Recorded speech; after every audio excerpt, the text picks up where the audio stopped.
In the twisted Handmaid's Tale timeline we've been living in since Mullah Alito and his friends on the Supreme Court killed Roe v. Wade, medical care for American women is determined by the courts, many of them led by white, male, right-wing religious ideologues placed on the bench by Senator Mitch McConnell and Donald Trump. The goal, and their lasting legacy to America, is that these judges will be around for decades. Early this morning, two male Trump appointees from the conservative Fifth Circuit Court of Appeals decided that us little ladies can have access to the abortion pill mifepristone, but on their terms. A third judge on that court, Katharina Haynes, a female George W. Bush appointee, said she would have temporarily blocked the ruling in full. But, supermajorities.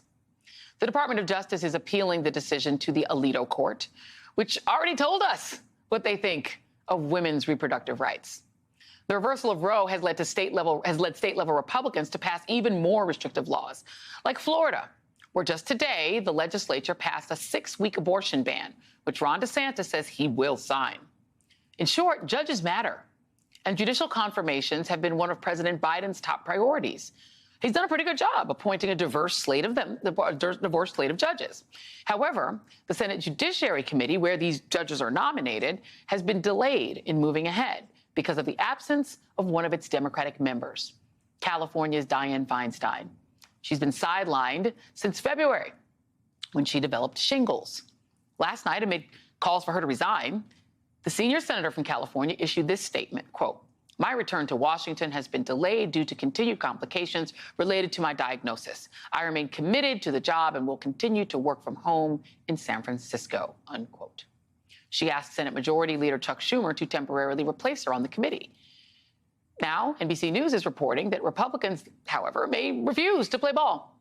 And if they do, a Republican senator on the Judiciary Committee said the party's willingness to consent would depend on who Democrats put forward. Almost on cue, Minority Leader McConnell announced that he would be back in the Senate next week, following his own health issues. Joining me now is Barbara Boxer, former U.S. Senator from California. And, Senator, I have to tell you, this is giving me Ruth Bader Ginsburg vibes. The senator is 89 years old. She is one of the two most senior members of the United States Senate. Chuck Grassley and she were both born in 1933. She has been a dynamic, historic senator, the assault weapons ban we have had for a while because of her. So she has a fantastic legacy that it feels like she's harming now by refusing to resign. Your thoughts? I'm very worried about her. I'm very worried about the situation in the United States Senate. Joy, it's very, very hard to leave a job that you love. I know because I did it. Whether you're a news anchor or you're a doctor or a United States senator, it's very hard. But the difference between a news anchor and a doctor, they can get a substitute in there. You can't do it in the Senate. So I think it is really time for my dear friend who I made history with and who I respect and has nothing left to prove in terms of her legacy. I think she needs to surround herself with the people who love her the most, with her doctors, with some colleagues that she trusts, and figure this out. You can work from home to a degree, but if you're not on the Senate floor, you can't vote. And Dick Durbin has already stated it's really impossible in the committee. And the Republicans, I'm not shocked at their reaction, but they play the hardest hardball, the meanest hardball. So I'm very concerned about the situation.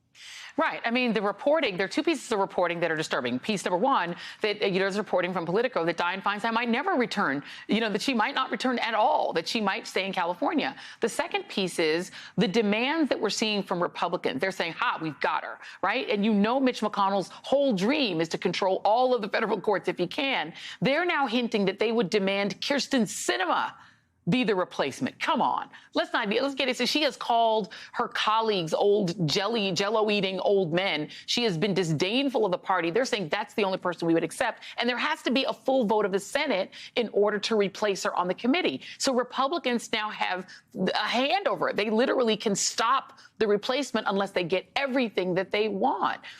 There doesn't seem to be a rationale for her to do anything other than resign the seat and allow the governor of California to replace replace her with a senator who can actually vote. We have seen what these judges can do to women and what they're doing. I don't understand how her conscience lets her stay in. I don't understand it. Well, I'm not giving up on her decision-making at this point because she has said she'd step away from judiciary. If the Republicans play games with it, it looks like they are. In the days when I was there, that would never happen. Never. No party would do that. Nothing surprises me. They are playing the worst hardball with this. And as you say, they're using this to, force the hand of the Democrats to not put decent, good judges up there. I want to point out that this judge who did this angry, cruel man, that's what I think, toward women. I mean, he's a danger to women. He didn't get one Democratic vote. And it says to me, the one thing I hope comes out of this, besides Senator Feinstein taking a hard look at the situation as it really is that people understand and connect the dots between their daily lives, getting a drug that they need. Women are going to have abortions. I was there before Roe. Women died. And still, they did self-inflicted abortions. So here's the thing. One judge can wreak havoc.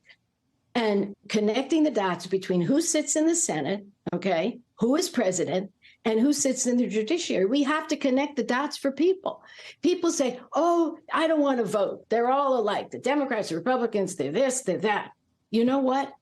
No two people are alike. And when it comes to the judiciary, we're losing our rights every single minute. And, when this gets to the Supremes, God help us, but I'm hopeful because Big Pharma hates this decision. I'm hopeful some of them have taken some of the Supremes on trips. Yeah. We shall see. I'm just going to say this, and I will leave it here.